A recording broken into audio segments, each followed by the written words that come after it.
scientists! Caroline here in the Chesapeake Bay watershed. Last time we explored the Chesapeake Bay and how nutrient pollution creates a dead zone, an area with too little oxygen for aquatic wildlife, like fish and crabs, to survive. But this isn't just an environmental issue, it's an economic one. The bay supports jobs, food, and entire communities that rely on a healthy ecosystem. If you were in charge of cleaning up the Chesapeake Bay, what would you do first? Would you try to remove the pollution that's already there, or stop more pollution from getting in? In this lesson, you'll compare two real-world strategies to reduce water pollution. You'll decide which one is the most effective and most important for protecting the Chesapeake Bay. Are you ready, scientists? Let's dive in.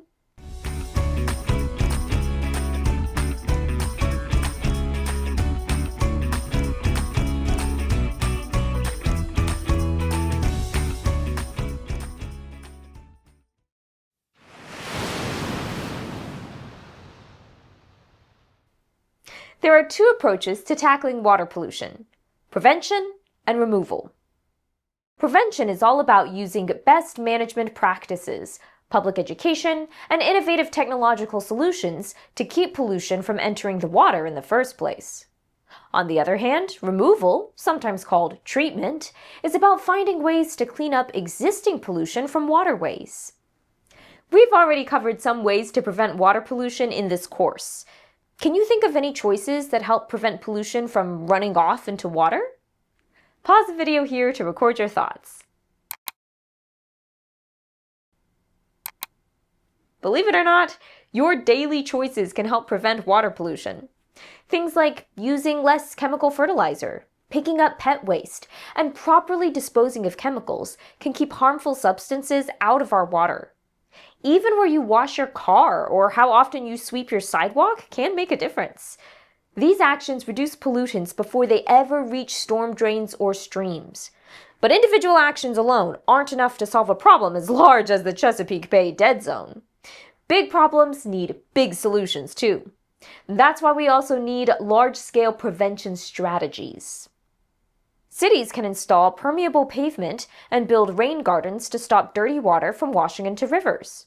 And wastewater treatment plants can be upgraded to remove more pollutants before releasing water back into the environment. One widely used method in the Chesapeake Bay watershed is using buffer strips. Plants and trees are added along the edge of waterways to stabilize soil and prevent erosion. These plants also help filter pollutants from runoff before it flows into rivers or streams. Prevention strategies like this help keep pollution out of the water in the first place and often provide long-term benefits at a relatively low cost. But accidents can still happen, and when they do, we need to be ready for cleanup.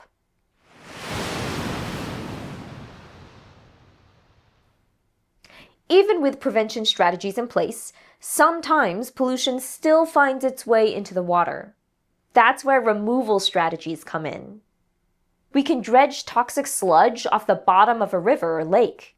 We can use floating barriers to catch plastics at the surface. And we can introduce special bacteria or fungi to break down pollutants like oil or heavy metals. These strategies can be really helpful, especially when pollution is solid or concentrated in one location. So if we have removal methods, why is water pollution still such a big problem? Pause the video and jot down your ideas. The tricky part is that water doesn't stay in one place. It moves. Pollution in a watershed can travel downstream, spread out, and mix into larger bodies of water. That makes it almost impossible to find and remove all of it, especially once it's spread far and wide. Waiting until after there's pollution in the water to try to clean it up is often expensive and difficult, and it allows for the pollution to cause harm before it is cleaned, leading to consequences for people and ecosystems. Preventing pollution in the first place is better for the environment, is often less expensive, and protects economic industries. And this is why prevention is considered the gold standard when it comes to water pollution. Ultimately, both prevention and removal are essential for protecting waterways and aquatic ecosystems, like the Chesapeake Bay estuary. This is why it's so important to develop different kinds of strategies and to keep looking for new innovative solutions. It's got me wondering, what solutions could best help us tackle the dead zone in the Chesapeake Bay?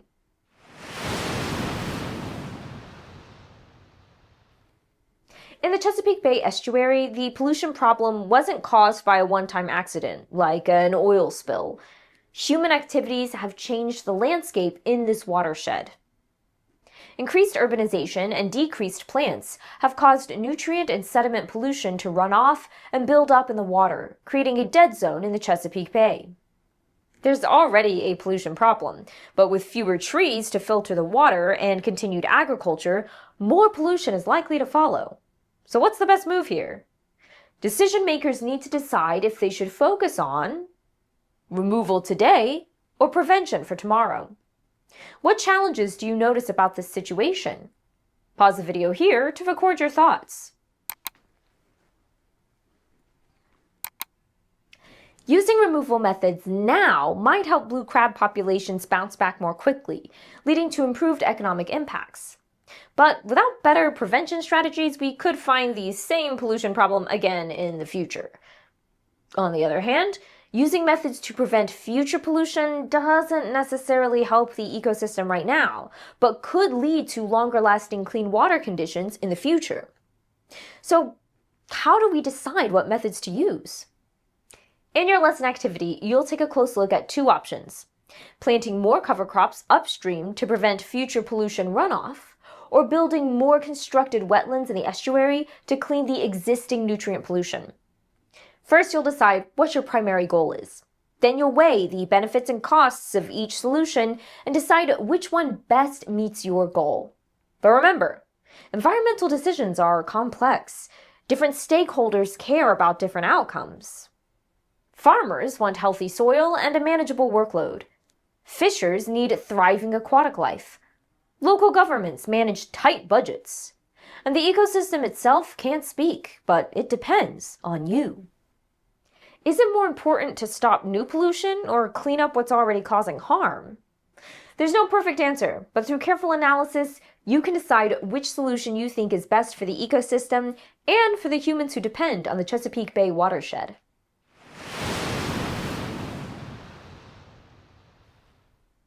As we went through the lesson today, we learned about solutions that can help us tackle the problem of water pollution. Prevention strategies are the gold standard. If we can prevent pollution from getting into water in the first place, we can protect our limited water resources. You can do your part by making small choices every day that keep pollution from running into your local waterways. But prevention isn't always perfect, and removal strategies can help us clean up water that's already been harmed by pollution. It's important for scientists and communities to collaborate and develop all kinds of strategies. The more tools we have in our tool belt, the more equipped we are to protect water today and for generations to come. Until next time, remember, every drop of water is a part of a bigger system. Through collaboration, innovation, and shared responsibility, we can protect fresh water for all of the people who depend on it, today and tomorrow. Keep learning and sharing what you learn with others, and I'll see you next time. Hey, hey.